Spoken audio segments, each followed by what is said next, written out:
சமீப காலமாக தமிழகத்துலையும் சரி பள்ளி கல்லூரிகளையும் சரி பாலியல் வன்கொடுமைகள் வந்து அதிகரிச்சுட்டு இருக்கு. இதுக்கு மெயினாக காரணம் சொல்லணும்னு போனால் மொபைல் ஃபோன், அப்புறம் வந்து பான் வீடியோஸ் மற்றும் போதை கஞ்சா போன்றவை தமிழகத்தில் பெரும்பாலும் பெருகிக்கிட்டு வந்து சர்வசாதாரணமாக கல்லூரிகளில் கிடைக்கிறதா நிறையா நியூஸ் சேனலில் பார்க்க முடியுது. இதை தவிர இதை கட்டுப்படுத்துவதற்கான வழிமுறைகளை பின்பற்ற வேண்டும். இதை என்னென்ன காரணிகள் மூலம் பின்பற்றலாம் அப்படின்னா, பேரணிகள் நடத்தலாம், விழிப்புணர்வு பிரச்சாரங்கள் நடத்தலாம், ஒரு குறிப்பிட்ட நாட்களுக்கு ஒரு தடவை பெண் காவலர்கள் மூலம் விசிட் பண்ணி அவங்களுக்கு போதுமான விழிப்புணர்வு கொடுக்கலாம், அல்லது புகார் பேட்டி வைக்கலாம்.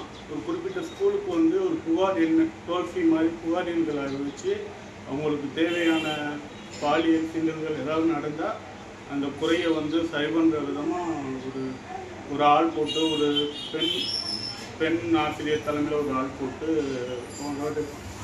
விசாரணை மூலம் அதெல்லாம் தடுக்க முடியும்னு நான்